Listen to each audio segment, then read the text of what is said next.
Hello and welcome to Brutally Honest Level Review with your host, NateFH, the Geometry Dash YouTube series where I give my brutally honest review of levels with no sugarcoating. And in this week's video, we will be reviewing Berserker by Grax.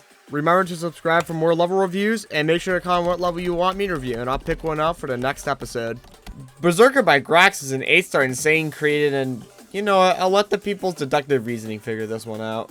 This level was recently crowned the winner of the very large NCS Gauntlet Challenge, which was incredibly stacked with bangers such as The Whale, Electric Algae Bloom, and Next Cap Soon. And no, I'm definitely not doing this review because of the NCS Gauntlets only came out a week ago and it's a hot topic.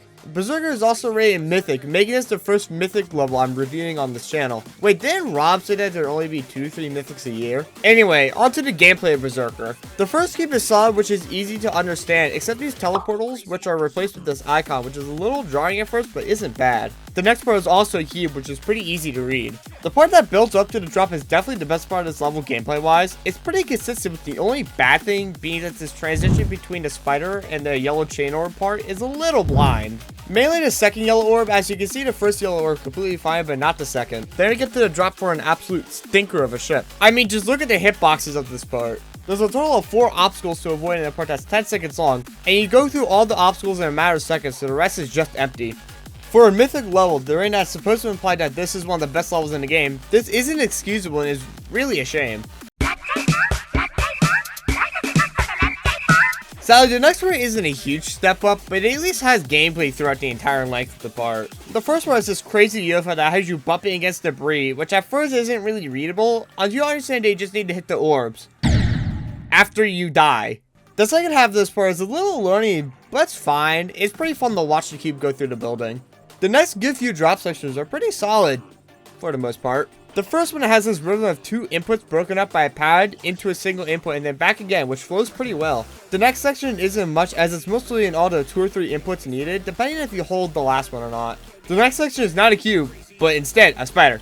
Holy shit, what a mix up. The spider itself is fine. Nothing about it is particularly amazing, but it still plays well. I feel bad for the people who accidentally died on this specific click, trying to buffer the next input, thinking they wouldn't land on this pipe. I wish I had more to say about this part, but I don't think it'd be particularly interesting to listen to me ramble on about the intricacies of a pink dash orb for 30 seconds.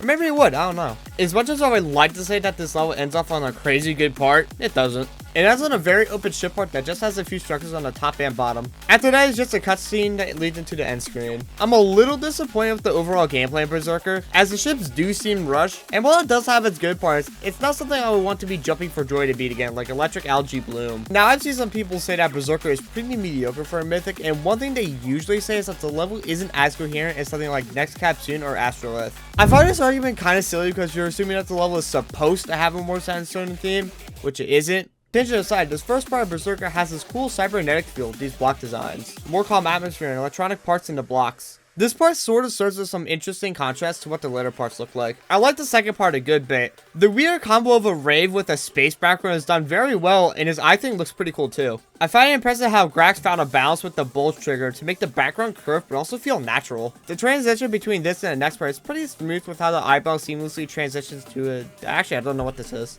The 4 seconds in the background is neat, but I don't feel particularly strong about these block designs. I'm mainly talking about the design, as the effect of it coming out the vortex in the background is dope. I'm assuming that this one was meant to tie the parts adjacent to it together, as the short part after is just a rave. Fun fact, this phone detail probably took more effort than multiple of my old levels combined. One title card later we get to the drop. Similar to the gameplay, this part is my least favorite, as it's pretty slow for a drop, which makes it underwhelming. I'm not sure this is supposed to be similar to an NCS music video because of the NCS rank, but this part doesn't do it at all for me.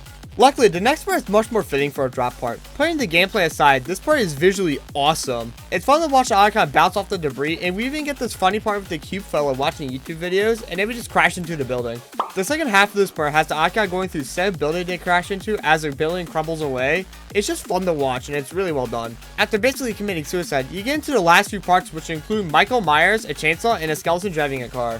The transition between the chainsaw and the first car part is actually really interesting. And while the first transition is also good, it's not as interesting as the whole zoom into the eye for a transition trope is pretty common. If done well, sound effects can add great ambience or atmosphere, but it can be easily messed up, and this is an example. The tires screeching when the car is close to the screen is cool in theory, but it really breaks up the song and would really screw with any gameplay that syncs to the song. I see creators use sound effects as sort of a crutch for music representation sometimes, which is never good.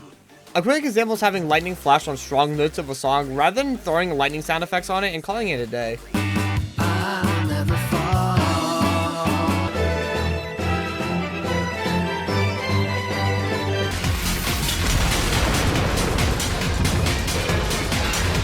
Parts of the levels that represent the song well are much more enjoyable as a listening and visual experience for me. Oh yeah, this part gets a pass because it's funny. Sadly, the black lines in the last few parts do seem kinda rushed in favor for the backgrounds, which is understandable considering the deadline for the NCS gauntlet, but still not great to see. Overall, Berserker is a pretty cool NCS level that has some awesome parts visually, but does suffer in some parts gameplay and deco wise due to the NCS deadline. Oh god, here we go. I'll be giving Berserker an overall rating of 7.5 out of 10. Still a great score for a level, but one I expect people to think is quite low for a mythic like this. Honestly, when are we going to start accounting gameplay for the higher ratings for levels?